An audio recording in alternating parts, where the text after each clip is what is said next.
Hello friends, അലീനയും മനുവിൻ്റെയും പടുതൊരു മുമ്പിൽ ഇന്നത്തെ വിശേഷങ്ങളിലേക്ക് അവരെ സ്വാഗതം. ഈ ചാനൽ ആദ്യമായിട്ട് കാണുന്ന ആരെങ്കിലും ഉണ്ടെന്നുണ്ടെങ്കിൽ ചാനൽ ലൈക്ക് അടിച്ച് സബ്സ്ക്രൈബ് ചെയ്യാൻ വേണ്ടി ഒരു കൂടി പറഞ്ഞുകൊണ്ട് വീട്ടിലേക്ക് കിടക്കാം. അങ്ങനെ അലീന നമ്മുടെ ശരണയെ ആശ്വസിപ്പിച്ചുകൊണ്ടിരിക്കുകയാണ്. മോളെ, നീ എഴുന്നേൽക്കണം, നല്ല രീതിയിൽ പ്രവർത്തിക്കണം, നിന്നെ പ്രതീക്ഷിച്ചുകൊണ്ട് നിൻ്റെ അച്ഛനും അമ്മയുണ്ട്, നിൻ്റെ അനിയനുണ്ട്, അനിയന്മാരുണ്ട്, അല്ലെങ്കിൽ നിൻ്റെ ആങ്ങളമാരുണ്ടെന്നൊക്കെ പറഞ്ഞുകൊണ്ടിരിക്കുകയാണ്. അപ്പം ശരണയെ പറയണം, ചേച്ചി എനിക്ക് എങ്ങനെ ഇത് പറ്റുമെന്ന് എനിക്കറിയത്തില്ല, കാരണം എൻ്റെ മാനസികാവസ്ഥയൊക്കെ അങ്ങനെയാണ് പോയിക്കൊണ്ടിരിക്കുന്നതെന്ന് പറയുമ്പോഴത്തേക്ക് മോളെ, നീ ഒന്നിനും പേടിക്കണ്ട, കാരണം നിന്നെ ഉപദ്രവിച്ചവരല്ല ഇപ്പം ജയിലിൽ കിടക്കുകയാണ്. അവർക്ക് പുറം ലോകം പോലും കാണാൻ പറ്റത്തില്ല, അത്ര രീതിയിലുള്ള അടി ഇടി എല്ലാം കൊണ്ട് കിടക്കുകയാണ് അവർ. അങ്ങനെ കിടക്കുമ്പോഴത്തേക്ക് നീ മാത്രം എന്തിനാ ഈ വിഷമിച്ചിരിക്കുന്നത്? അവർ പോലും ഇനിയിപ്പം അഥവാ പുറത്തിറങ്ങി അവർ പോലും സന്തോഷിച്ചിരിക്കും. ഈ സമൂഹം അങ്ങനെയാണ്, തെറ്റ് ചെയ്തതിനെക്കാട്ടി കൂടുതൽ തെറ്റിൽ ഉൾപ്പെട്ടവരാണ് അതിലേറ്റവും കൂടുതൽ അനുഭവിക്കേണ്ടി വരുന്നത്. അപ്പം നീ അതൊന്നും ഭാരപ്പെടരുതെന്ന് പറഞ്ഞുകൊണ്ടിരിക്കുകയാണ്. അപ്പം പറയും, ചേച്ചി ഞാനായതുകൊണ്ടല്ല, ഞാൻ അങ്ങോട്ട് പോയത് കൊണ്ടല്ല എനിക്ക് ഇങ്ങനെ പറ്റിയെന്ന് പറയുമ്പോഴത്തേക്ക് അലീന പറയാം, മോളെ നീ എന്തിനാ അങ്ങനെ ധരിക്കുന്നത്? കാരണം ഞാൻ ഇപ്പം ഈ സ്നേഹം അല്ലെങ്കിൽ പ്രണയം എന്ന് പറയുന്നത് പറയുമ്പോഴത്തേക്ക് നമ്മൾ കാശുണ്ടാക്കിയിട്ട് അല്ലെങ്കിൽ സമ്പാദിച്ചിട്ട് അല്ലെങ്കിൽ ജോലിക്ക് പോയിട്ട് പിന്നെ ബാങ്കിൽ കുറച്ച് സമ്പാദിച്ചിട്ടതിന് ശേഷം നമുക്കിതെല്ലാം നേടാം എന്നുള്ള രീതിയിൽ, അല്ലെങ്കിൽ അതിന് ശേഷം നമുക്ക് പ്രണയിക്കാൻ നോക്കുമ്പോഴത്തേക്ക് നമുക്ക് പ്രായം കഴിഞ്ഞു പോകും. മാത്രമല്ല ഇതൊക്കെ പറയുമ്പോഴത്തേക്ക് മാനസിക ശാരീരികമായിട്ട് നമ്മളിൽ ജന്മന ഉണ്ടാകുന്നതായിട്ടുള്ള ചില ഘടകങ്ങളാണ്. അത് ഒരു ഓട്ടോമാറ്റിക്കായിട്ട് ഒരു പ്രായം എത്തുമ്പോഴത്തേക്കും നമ്മുടെ ശരീരത്തിൽ ഉണ്ടാകും. നമ്മളത് അങ്ങനെ ആ ഹോർമോണിൻ്റെ പ്രവർത്തനം അനുസരിച്ച് നമ്മൾ മറ്റുള്ളവരെ പ്രണയിച്ചു പോകും, മറ്റുള്ള ഒരാൾ നമ്മളും പ്രണയിക്കപ്പെടും. ഇത് സ്നേഹിക്കപ്പെടുക എന്ന് പറയുമ്പോഴത്തേക്ക് ദൈവതുല്യമായിട്ടുള്ള കാര്യങ്ങളാണ്. അത് ചിലർ തെറ്റായിട്ട് ഉപയോഗിക്കും, ചിലർ നല്ല രീതിയിൽ ഉപയോഗിക്കും. കാരണം കഴിഞ്ഞാൽ ആത്മാർത്ഥമായിട്ട് സ്നേഹിക്കുക എന്ന് പറയുമ്പോഴത്തേക്ക് നമ്മുടെ മനസ്സറിഞ്ഞ് സ്നേഹിക്കുക. നീ അത് ചെയ്തു, പക്ഷെ അവനത് കണ്ടില്ല. അതായത് നിൻ്റെ ഓപ്പോസിറ്റിൽ നിന്ന് അവൻ കണ്ടില്ല.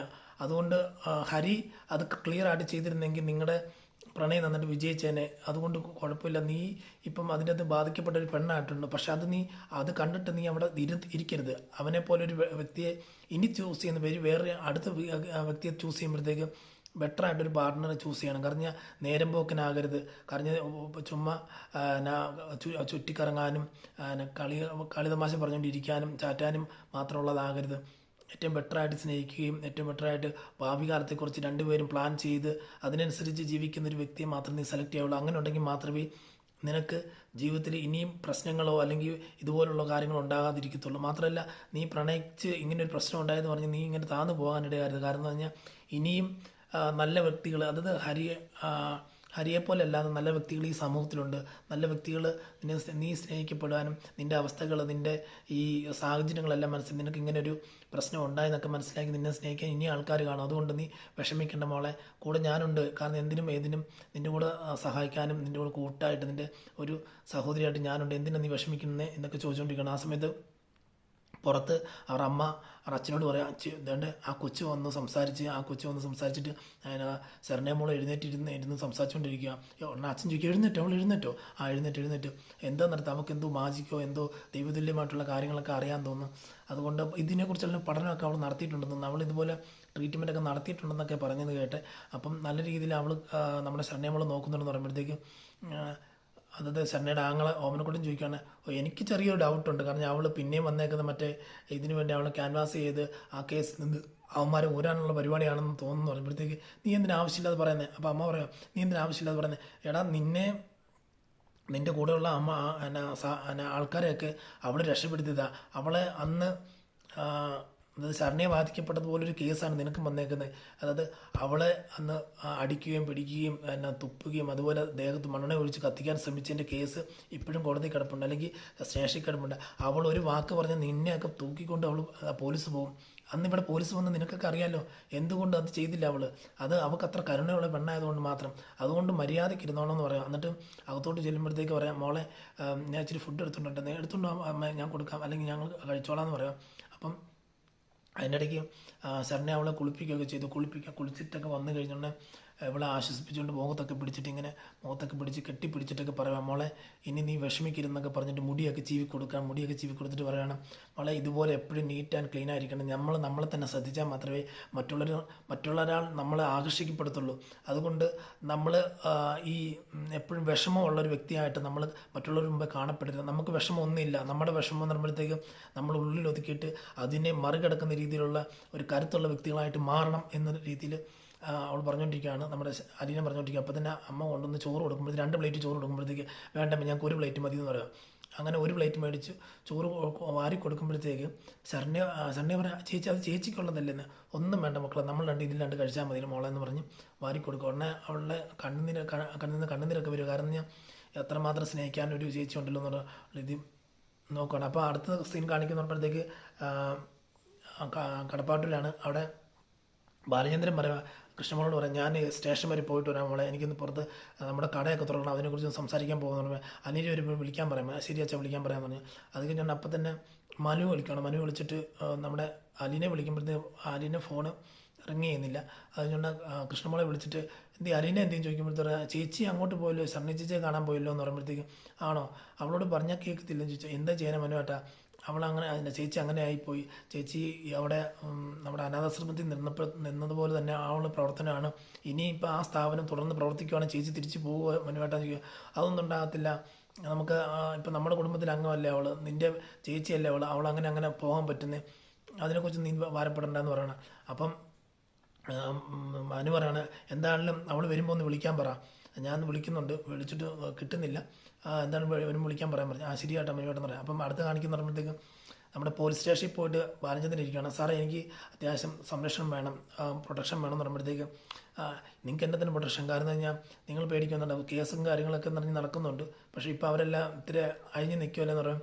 സാർ അതല്ല, അവർ കടയും കാര്യങ്ങളെല്ലാം കത്തിച്ച് കഴിഞ്ഞാൽ എന്താ അവസ്ഥ എന്ന് പറയും. കടയും കാര്യങ്ങളും കത്തിക്കാനുള്ള സാധ്യത കുറവാണ്. കൂടുതലായിട്ട് പറയുകയാണെന്നുണ്ടെങ്കിൽ അവർ പറഞ്ഞ അങ്ങനെ ഒരു കട കത്തിക്കുകയാണെങ്കിൽ എത്ര കട, അതിൻ്റെ ഇടയ്ക്ക് 19 കടയില്ലേ, ആ 19 കടയും കത്തും എന്നുള്ളത് കൊണ്ട് അവർക്ക് നിങ്ങളുടെ കട മാത്രം കത്തിച്ചിട്ട് കേസും കാണാനായിട്ട് പോകാനൊന്നും അവർക്കൊന്നും പറ്റത്തില്ല. എന്താണെങ്കിലും അങ്ങനെയൊന്നും ചെയ്യത്തില്ല, കുഴപ്പമില്ല. എന്താണ് ഒരു രണ്ട് സെക്യൂരിറ്റി ഞങ്ങൾ ഇട്ടേക്ക് ഉച്ച കഴിഞ്ഞ് വന്ന് സെക്യൂരിറ്റി ഇട്ടാൽ കുഴപ്പമൊന്നുമില്ല എന്ന് പറയാം. അപ്പം മാത്രമല്ല കേസും കാര്യങ്ങളൊക്കെ എന്തേ, നിങ്ങളുടെ മകനുള്ളൊരു കേസിനും കാര്യങ്ങളൊക്കെ എന്തേ, അത് സ്ട്രോങ് ആയിട്ട് പോവുകയാണല്ലോ എന്ന് പറയുമ്പോഴത്തേക്കും സാറേ തെറ്റ് ചെയ്താലാണ് ശിക്ഷിക്കപ്പെടുന്നത്, അതെൻ്റെ മകനല്ല, അതെൻ്റെ അച്ഛനാണെങ്കിൽ പോലും അങ്ങനെ തന്നെ, അത് കുഴപ്പമൊന്നുമില്ല, നമ്മൾ കൈകാര്യം ചെയ്തോളാം എന്ന് പറയുക.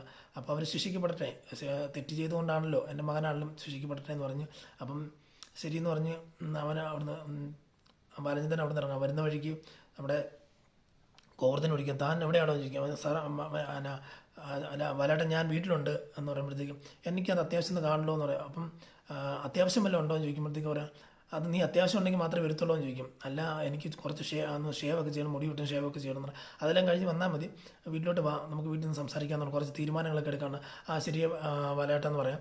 അങ്ങനെ അത് കഴിയുമ്പോഴത്തെ അടുത്ത സീൻ കാണിക്കുന്ന നമ്മുടെ ബാലൻ വന്ന് വീട്ടിൽ കയറുമ്പോഴത്തേക്ക് കൃഷ്ണമോളെ അവൾ വന്നിട്ടുണ്ടോ എന്ന് ചോദിക്കും. ഇല്ല, അലിനെ ചേച്ചി വന്നില്ല, വിളിച്ചു വെച്ചിട്ട് എന്തേ റിങ് ചെയ്യുന്നുണ്ട് പക്ഷെ എടുക്കുന്നില്ല എന്ന് പറഞ്ഞു. ശരി, അത് കഴിഞ്ഞ് അത്തോട്ട് പോയി കഴിയുമ്പോഴത്തേക്ക് പിന്നെ ഗോവർദ്ധനും ഭാര്യയും വരുവാണ്. വന്നുകൊണ്ടിരിക്കുമ്പോഴത്തേക്ക് അവർ കാറിൽ നിന്ന് സംസാരിക്കുന്നുണ്ട്. എന്ത് ചെയ്യാനാ, ആ കുടുംബത്തിൽ എന്തൊരു നല്ല രീതിയിൽ കഴിഞ്ഞു പോയിക്കൊണ്ടിരുന്ന കുടുംബമായിരുന്നു, എന്തൊക്കെ പ്രശ്നങ്ങൾ വന്നിട്ട് ഇപ്പം കുടുംബം എല്ലാം താറുമാറായപ്പോൾ എല്ലാം അമ്മ ഒരു വഴിക്ക്, മക്കൾ ഒരു വഴിക്ക്, തന്ത ഒരു വഴിക്ക് എല്ലാം ആയിപ്പോയില്ല, എന്നാ ചെയ്യാനാ, ഇതെല്ലാം കുറച്ച് നാൾ കഴിയുമ്പോൾ സോൾവ് ആകും എന്നുള്ളത് പറയുന്നുണ്ട്.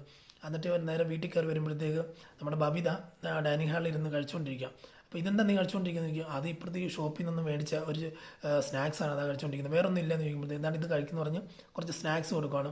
എന്നിട്ട് ചോദിക്കും അലീനെ, കൃഷ്ണമോൾ അപ്പോഴത്തേക്ക് വരും.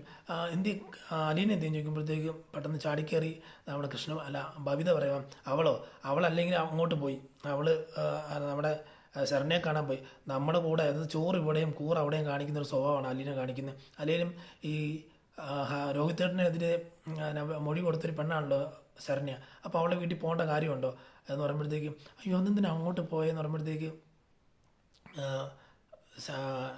കൃഷ്ണമോൾ പറയുന്നുണ്ട്, ആൻറ്റി വേറൊന്നും അല്ല ആൻറ്റി, ഇപ്പം ഞാനാണെങ്കിലും തന്നെ ഭവിതേച്ചിയുടെ പ്രായത്തിലുള്ളൊരു പെണ്ണാണ് ശരണ്യ, അപ്പം അവർ ബാധിക്കപ്പെട്ടത് കൊണ്ട് മാത്രമാണ് അങ്ങോട്ട് പോയത്.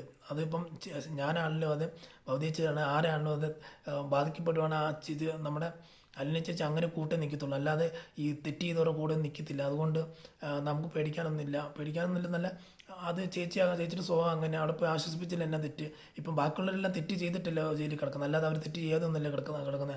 മൊഴി കൊടുത്തെന്ന് പറഞ്ഞാലും ആ കൊച്ചു ബാധിക്കപ്പെട്ട അത്ര രീതിയിൽ പുണ്യമായിട്ട് കാണുന്നുണ്ട്. തൻ്റെ ശരീരത്തെ ഇല്ലാതാക്കിയ വ്യക്തികൾക്കെതിരെ പിന്നെ മൊഴി കൊടുക്കാതെ പിന്നെ എന്നാ ചെയ്യുന്നതെന്ന് ചോദിക്കുമ്പോഴത്തേക്കും ബബിത പറയണേ, ഇതിപ്പോൾ പോയതിനിപ്പോൾ നല്ല അനുഭവിച്ചില്ലെന്ന് ചോദിച്ചു. ഉടനെ അവർ ആൻറ്റി ചോദിക്കും, എന്നെ അനുഭവിച്ചെന്ന് പറയുന്നത് എന്താ മനസ്സിലാകുന്നതെന്ന് പറയാം. വേറൊന്നുമില്ല ആൻറ്റി, ഇത് കഴിഞ്ഞിടയ്ക്ക് ഇവള് പോയി, ബബിത പറയുക അലീന അവിടെ പോയിട്ട് അലീനെ മണ്ണെണ്ണ ഒഴിച്ച് കത്തിച്ചു എന്ന് പറയും. കത്തിച്ചൊന്നും ഇല്ല എന്ന് ബബിത പറയാം. അതിൻ്റെ കൃഷ്ണമോൾ പറയാം കത്തിച്ചതിന് തുല്യമല്ല, കാരണം മണ്ണെണ്ണ ഒഴിച്ച് അടിച്ച് തുപ്പി ഞാൻ വലിച്ചെറിയുകയൊക്കെ ചെയ്ത് അതിൻ്റെ പുറകെ മണ്ണെണ്ണ ഒഴിച്ച് ലാമ്പ് കത്തിച്ച പോലെ തീപ്പെട്ടി കത്തിച്ചപ്പോഴത്തേക്ക് കത്തിയില്ലെന്നുള്ളതേ ഉള്ളൂ. അതിന് തുല്യമല്ല. അത്ര രീതിയിൽ അവൾ അടിയെല്ലാം കൊണ്ടില്ല എന്ന് ചോദിക്കുമ്പോഴത്തേക്ക് പറയാം അത്ര രീതി പ്രശ്നങ്ങളുണ്ടായി. പക്ഷെ എന്നാലും ഇപ്പോൾ നമുക്ക് കുഴപ്പമൊന്നുമില്ല എന്ന് കൃഷ്ണമോൾ പറയും. അങ്ങനെ അലീന അവിടെ ചെന്നത് കൊണ്ടാണ് ഇങ്ങനെയൊക്കെ സംഭവിച്ചത്. എന്താ ചെയ്യാനാ, നമ്മൾ പറഞ്ഞാലൊന്നും കേൾക്കത്തൊന്നുമില്ല. അവൾക്ക് അവളുടെ തോന്നിയാസമാണ് അതെന്ന് പറയുമ്പോഴത്തേക്ക് പെട്ടെന്ന് ദേഷ്യപ്പെട്ടുകൊണ്ട് ബബിത എഴുന്നേറ്റ് പോവാണ്. അപ്പോഴത്തേക്ക് ബാലചന്ദ്രൻ വന്നിട്ട് എന്നോട് ദേഷ്യപ്പെടുന്നു ഒന്നുമില്ലെന്ന് പറഞ്ഞിട്ട് പോകണേ. ഇത് ബാലചന്ദ്രൻ വന്നിട്ട് ഗോവർദ്ധ എന്നാണ് വിശേഷം എന്നൊക്കെ ചോദിച്ചിട്ട് ഇന്നെ നിങ്ങൾ പഠിച്ചോണ്ടെന്നാണ്. അതായത് പലഹാരമൊക്കെ ആണെന്നുണ്ടെങ്കിൽ വായിച്ചുകൊണ്ടെന്നുണ്ട് വായിച്ച് പറഞ്ഞാൽ ഇവിടെ ഒന്നും വേണ്ട ആവശ്യമില്ല, ഇവിടെ എല്ലാം ഒരുപാട് സാധനങ്ങളുണ്ട്, ഇന്നലെ തന്നെ ഒരു ബക്കറ്റ് സാധനം എടുത്ത് കളഞ്ഞത് കൊള്ളു എന്നുള്ള രീതിയിലൊക്കെ ജാട രീതി സംസാരിക്കും. അത് നിങ്ങൾ നാട്ടിക്കാൻ വേണ്ടിയാന്നൊക്കെ പറയും. ഉടനെ എന്നിട്ട് അവൾ പറയുകയും ചെയ്യും ഇവിടെയാണ് പിള്ളേരാണെങ്കിൽ ബർഗർ, പിസ്സ, ഷവർമ അങ്ങനെയുള്ള സാധനങ്ങളൊക്കെ പിള്ളേർ കഴിക്കത്തുള്ളൂ, നിങ്ങൾ ഇതുപോലെയുള്ള മിച്ചറും അതുപോലുള്ള സാധനങ്ങളൊന്നും കഴിക്കത്തില്ല എന്ന് പറയുന്നുണ്ട്. ശരിയായി ചേച്ചി അങ്ങനെ പറയും, ചേച്ചി അങ്ങനെ പറയാറുണ്ടെന്ന് പറയാം. അത് ചുമ്മാ ജാട എടുക്കുന്ന, നിങ്ങളൊന്നും വലിയ കാര്യമായിട്ട് എടുക്കണ്ട എന്ന് പറയും. ശരി. പിന്നെ ഉടനെ ഗോവർദ്ധന ഭാര്യ വരുന്നുണ്ട്. അപ്പം ഞാൻ പോയി ചായ എടുക്കാമെന്ന് പറയുമ്പോഴത്തേക്കും കൃഷ്ണമോളും പറയാം ആൻറ്റി ഞാനും വരുന്നു പറഞ്ഞാൽ അങ്ങനെ പോവാണ്. അപ്പം ഗോവർദ്ധനോട് പറയുവാണ് ഇരിക്കും നമുക്ക് കുറേ കാര്യം സംസാരിക്കാനുണ്ടെന്ന് പറഞ്ഞ് നിർത്തുന്നൊരു സീനാണ് ഇന്നത്തെ വിശേഷങ്ങൾ അവസാനിക്കുന്നത്. വരുന്ന ദിവസങ്ങൾ കൂടായിട്ട് നിങ്ങളുടെ നല്ല നല്ല വിശേഷങ്ങളായിട്ട് വരാൻ ആഗ്രഹിക്കുന്നു. ഇന്നത്തെ വീഡിയോയിൽ ഇവിടെ പറയുന്നു. Signing off. Thank you.